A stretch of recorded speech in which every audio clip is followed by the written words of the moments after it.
আসসালামু আলাইকুম প্রিয় শিক্ষার্থীবৃন্দ, কেমন আছো সবাই? নিশ্চয়ই ভালো আছো। আলহামদুলিল্লাহ, আমিও ভালো আছি। আজকে তোমাদের অনলাইন ক্লাসের অষ্টম শ্রেণীর শিক্ষার্থী বন্ধুদের স্বাগতম জানাচ্ছি। আমি মোহাম্মদ আওলাদ হোসেন, সিনিয়র শিক্ষক, মূলধন উচ্চ বিদ্যালয়, মানিকগঞ্জ সদর। আজকের অষ্টম শ্রেণীর বিজ্ঞানের সপ্তম অধ্যায়ের অভিকর্ষ ও অভিকর্ষ ত্বরণ নিয়ে আমরা আলোচনা করব। আমরা এর আগের পাঠে মহাকর্ষ কী সেটা আমরা জেনেছি। মহাবিশ্বের প্রতিটি বস্তু একে অপরকে তার নিজের দিকে আকর্ষণ করে। এই আকর্ষণকে বলা হয় মহাকর্ষ। আর এই আকর্ষণের মধ্যে যদি একটি পৃথিবী হয় তাহলে সেটাকে আমরা বলি অভিকর্ষ। অর্থাৎ পৃথিবী এবং অন্য একটি বস্তুর মধ্যে যে আকর্ষণ, সেই আকর্ষণকে আমরা মাধ্যাকর্ষণ বা অভিকর্ষ বলে সংজ্ঞায়িত করে থাকি। তাহলে তোমরা কি নিশ্চয়ই বুঝতে পারছো অভিকর্ষটা হোক কি? অভিকর্ষটা হলো একটি বস্তু এবং পৃথিবীর মধ্যে যে আকর্ষণটা হবে সেই আকর্ষণটাকে বলবো আমরা অভিকর্ষ।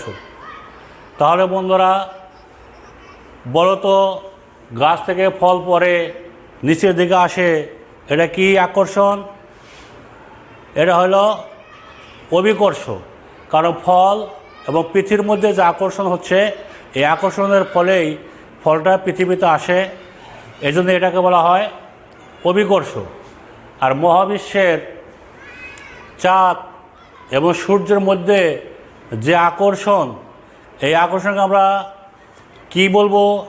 এই আকর্ষণকে বলবো আমরা মহাকর্ষ। কারণ এখানে পৃথিবীর সাথে কোনো বস্তুর আকর্ষণ হয় নাই। তুমি যে ক্রিকেট বল খেলো, এই ক্রিকেট বল যখন উপর দিকে যায় এখানে থাকে না, ওরা আবার নিচে চলে আসে। কেন নিচের দিকে আসে? এই পৃথিবী ওই বলকে আকর্ষণ করে, যার জন্য বলটা ভূপৃষ্ঠে পতিত হয়। এখন বলতে পারো, স্যার বলও তো পৃথিবীকে আকর্ষণ করতে পারে। হ্যাঁ, বলও পৃথিবী আকর্ষণ করে, কিন্তু বলের তুলনায় পৃথিবী অনেক বড়। এই যে পৃথিবীর আকর্ষণ হলো বলও বেশি, এই জন্যই বলটা পৃথিবীতে চলে আসে।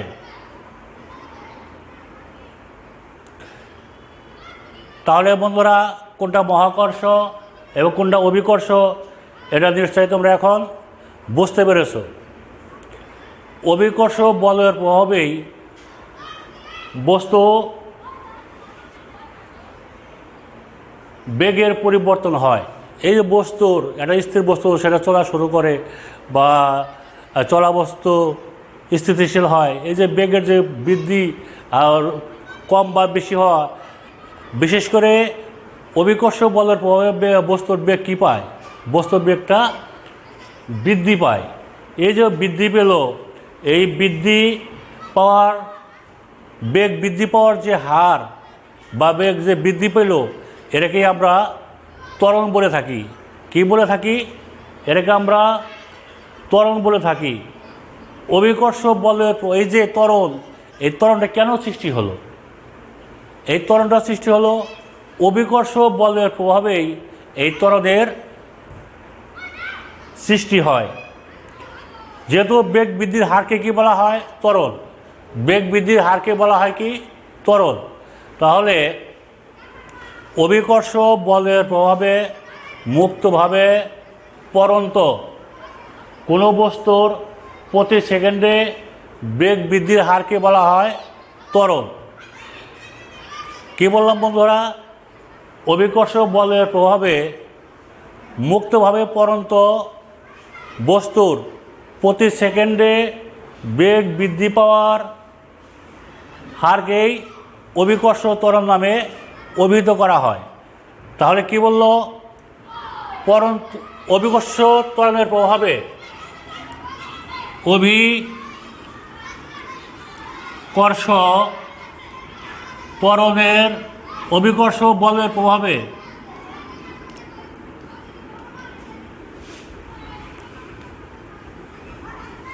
মুক্তভাবে পড়ন্ত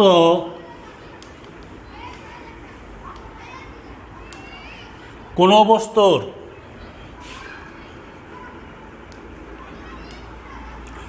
প্রতি সেকেন্ডে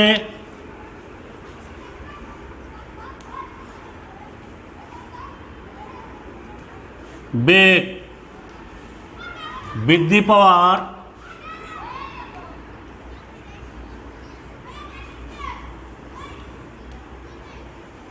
পাওয়ার হারকে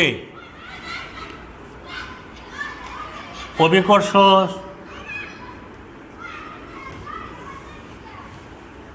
ত্বরণ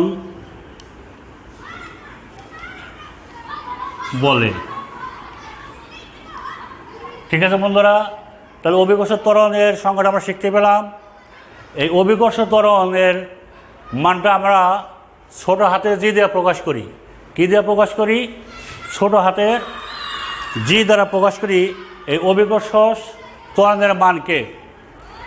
অভিকর্ষ ত্বরণ যেহেতু এক প্রকার ত্বরণ, এই জন্যেই এর এককটা হবে ত্বরণের ত্বরণের একক, যা ঠিক তাই। আমরা এর আগে ত্বরণের এককটা শিখেছি। ত্বরণের একক হলো মিটার পার সেকেন্ড স্কোয়ার। তাহলে বড় বন্ধুরা, এই অভিকর্ষ ত্বরণ এককটা কী হবে? অভিকর্ষ ত্বরণের এককটা হবে সেই ত্বরণের একক, যা ঠিক তাই। তাহলে অভিকর্ষ ত্বরণের এককটা হবে মিটার পার সেকেন্ড স্কোয়ার। ঠিক আছে বন্ধুরা, ধরা যাক পৃথিবীর ভর হলো m। ধরি পৃথিবীর ভর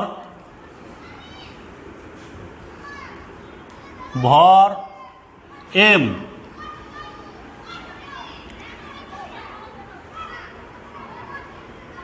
পৃথিবীর কেন্দ্র থেকে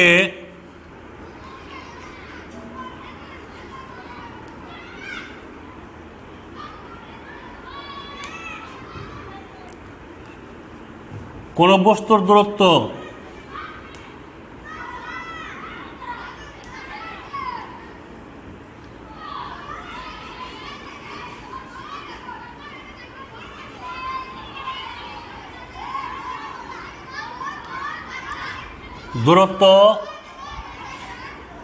m, কোনো বস্তুর দূরত্ব হলো d। কোনো বস্তুর ভর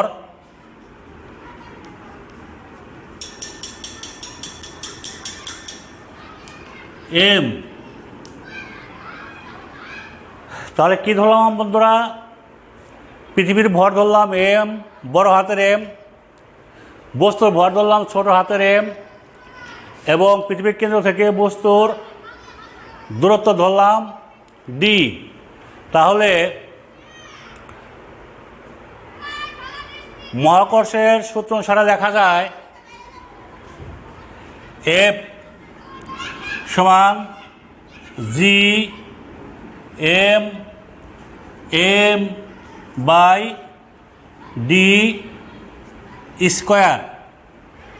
এটা হলো F হলো আকর্ষণ, g হলো মহাকর্ষীয় ধ্রুবক, বড় হাতের m হলো পৃথিবীর ভর, ছোট হাতের m হলো বস্তুর ভর, এবং d হলো মধ্যবর্তী দূরত্ব। এর আগে আমরা অভিকর্ষ বল এর মানটা আমরা জেনেছি F সমান mg, অর্থাৎ অভিকর্ষ বল সমান বস্তুর ভর গুণ অভিকর্ষ ত্বরণ। তাহলে এখানে যদি আমরা F এর মানটা বসিয়ে দিই, কী পাই? এরপরে পরিবর্তে এম জি সমান জি বড় হাতের এম ছোট হাতের এম বাই ডি স্কোয়ার। এখন দেখো বন্ধুরা, এখানে ছোট হাতের এম, এই পাশেও ছোট হাতের এম, তাই দুই পাশ থেকে যদি আমরা এই ছোট হাতের এমটাকে বাদ দিয়ে দিই তাহলে কি দাঁড়ায়? তাহলে দাঁড়ায় জি সমান বড় হাতের এম, জি সমান বড় হাতের জি আর বড় হাতের এম, নিচে হলো ডি স্কোয়ার। এখন এই জিটাকে আমরা এভাবে লিখতে পারি যে উপরে জি বড় হাতের এম, নিচে হলো ডি স্কোয়ার। তুমি দেখো বন্ধুরা, এখানে কিন্তু এই জির মানে কিন্তু বস্তুর ভরটা অনুপস্থিত, বস্তুর ভর অনুপস্থিত। তাহলে বস্তুর ভরের উপরে কিন্তু জির মানটা নির্ভর করছে না। নির্ভর করছে কার উপরে? নির্ভর করতেছে ডির উপরে। কারণ এই জির মানও নির্দিষ্ট, মহাকর্ষীয় দ্রব্যের মানও নির্দিষ্ট, পৃথিবীর ভরও নির্দিষ্ট। শুধু পরিবর্তনশীলকে পরিবর্তন হলো এই ডি। তাহলে বস্তুর কেন্দ্র থেকে যে দূরত্বটা, এই দূরত্বটা হলো ডি দ্বারা নির্দেশ করা হয়েছে। এই ডির মান যদি কম বেশি হয় তাহলে জির মানও কম বেশি হয়। এখন আমাদের পৃথিবীটা সম্পূর্ণ গোল নয়, এই জন্যেই পৃথিবীর সর্বস্তরে সর্ব জায়গায় ডির মান সমান নয়। তাহলে জির মানটা যদি বস্তু নিরপেক্ষ হয় কিন্তু স্থান নিরপেক্ষ নয়। বন্ধুরা, তোমরা কি কথাটা বুঝতে পেরেছ? বস্তুর জির মান, এই জির মানটা হলো বস্তু ভর নিরপেক্ষ কিন্তু স্থান নিরপেক্ষ নয়। ডির মান যদি বেশি হয় তাহলে জির মান কম হবে, আর ডির মান যদি কম হয় তাহলে জির মানটাও বেশি হবে। ঠিক আছে বন্ধুরা, তাহলে তোমরা নিশ্চয়ই বুঝতে পারছো যে আমরা মহাকর্ষীয় ধ্রুবক জির মানটা কীভাবে নির্ণয় করি। ঠিক আছে বন্ধুরা, তা আজকের আমরা এই পর্যন্তই আমাদের ক্লাস সমাপ্তি ঘোষণা করব। সবার সুস্বাস্থ্য এবং মঙ্গল কামনা করছি। আল্লাহ হাফেজ।